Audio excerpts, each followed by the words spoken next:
Gary Lineker has been trending after the BBC decided to force him to step back after he criticised the government's new illegal migration bill, bringing the Match of the Day host firmly into the spotlight.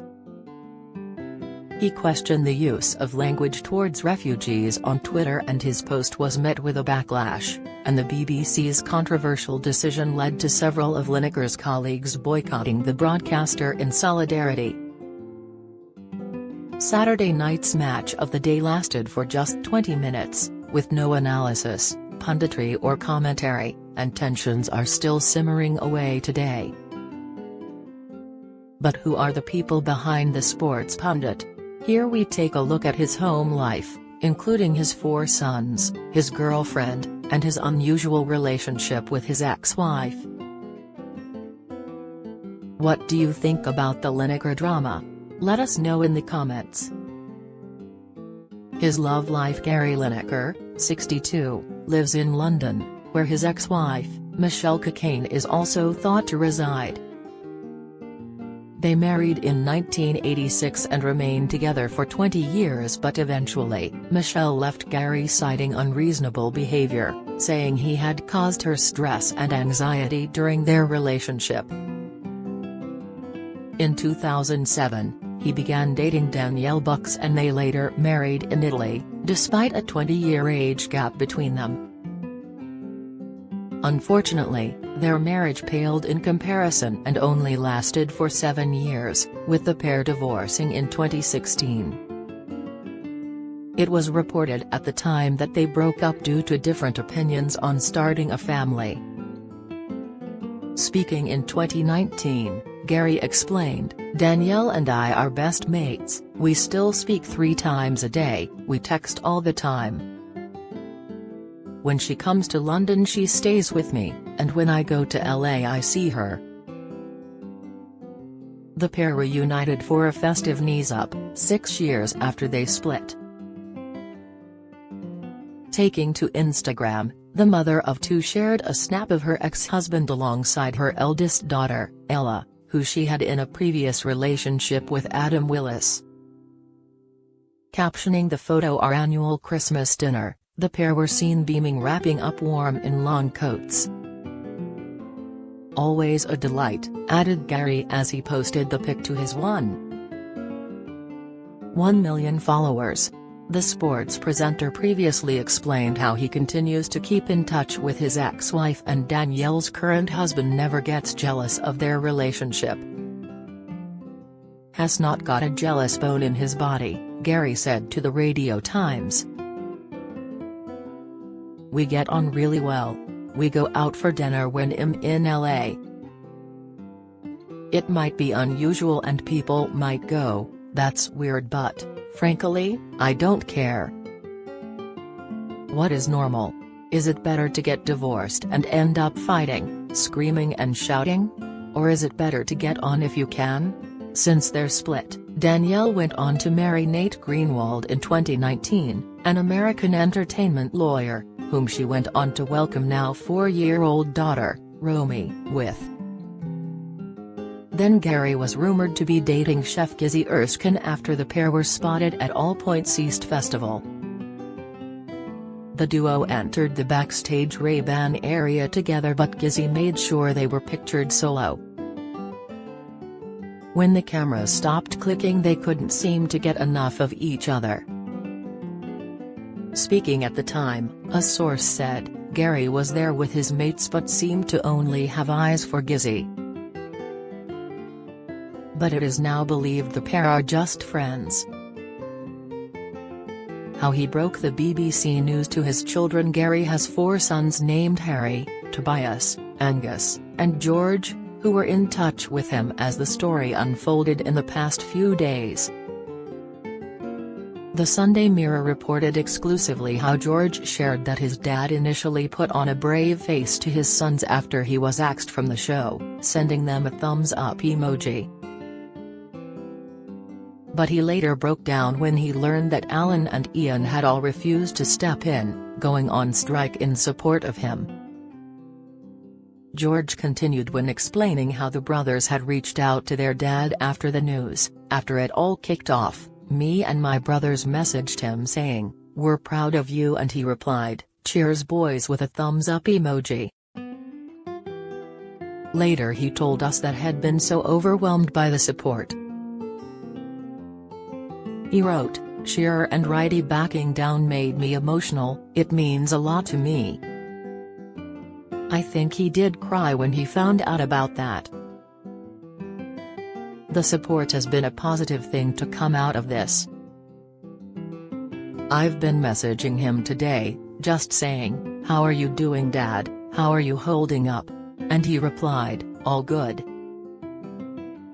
His son's health scare. Gary has spoken openly about his family, and even opened up on his son George's battle with leukemia, with the former England star revealing that he was haunted by a horrible recurring dream of him carrying a tiny little white coffin during his son's ordeal.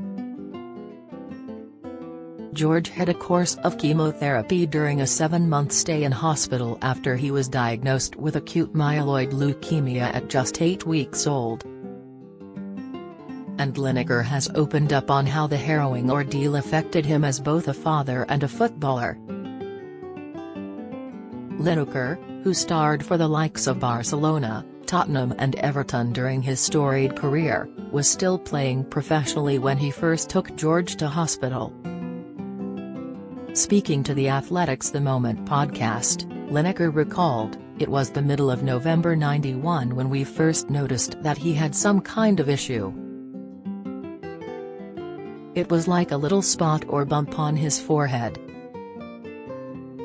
Video loading. Video unavailable. Click to play. Tap to play. The video will autoplay soon. 8 Cancel play now. So we thought we'd take him to get checked and the doctors thought it was a skin condition. I can't remember what they said it was, but they thought they would take a little biopsy just in case. So they did that and then they said, we'll have another check in just under 2 weeks' time. And in the interim period, he had more of these spots appear all over his head so he looked like a golf ball. We went back for the check and they said it was this skin condition, but in the days before that he started to get very unwell. He was groaning and had these little swellings over his body. They took a look and he'll never, ever forget it. They took his nappy off, and they just looked at each other and went, oh, I'm really sorry to tell you, this is something far more serious. They said they needed to do more tests but that it looked like leukemia. After George was diagnosed, Lineker revealed that he was given a slim chance of survival, with children his age only given a 10 to 20% survival rate. And Lineker has opened up on how he wanted to battle the disease himself rather than watching his son go through the ordeal. George has gone from strength to strength in life, and a tech company he founded was valued at £5 million after completing its latest funding round. The startup, Your Business Number, provided customers with a virtual phone number they can use to keep in touch with clients through WhatsApp Business. It secured £400,000, and Gary was among the investors. The firm raised £795,000 in total in the first year of business, and George Lineker said, I didn't originally want him to invest, because of the backlash you get from it. When we launched we went down the sole trader route, working with London-based personal trainers, hair and beauty, traders and electricians who have a lot of clients on one phone and want to separate their work chats from their personal chats.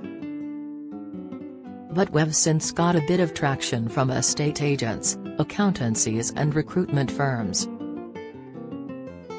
The BBC has confirmed that Gary Lineker is set to return following intense backlash over its handling of his tweet about the government's immigration policy. In a statement on Monday morning, BBC Director General Tim Davie issued an apology to viewers for the row over the weekend and admitted that there was potential confusion over the grey areas of the BBC's social media guidance. He went on to announce that an independent review would be conducted into the BBC's social media guidance. It was also confirmed that Gary would be returning to host Match of the Day this weekend after he was told to stand down from presenting on Saturday. It comes after 210,000 Mirror readers signed our petition to have him reinstated on the BBC show. After the news broke, Gary took to Twitter to comment. He said, "After a surreal few days, I'm delighted that we have navigated a way through this. I want to thank you all for the incredible support, particularly my colleagues at BBC Sport, for the remarkable show of solidarity. Football is a team game, but their backing was overwhelming. I have been presenting sport on the BBC for almost 3 decades and am immeasurably proud to work with the best and fairest broadcaster in the world. I cannot wait to get back in the mod chair on Saturday." A final thought: however difficult the last few days have been, it simply doesn't compare to having to flee your home from persecution or war to seek refuge in a land far away. It's heartwarming to have seen the empathy towards their plight from so many of you. We remain a country of predominantly tolerant, welcoming and generous people. Thank you. Do you have a story to sell? Get in touch with us at yourmirror@mirror.co.uk.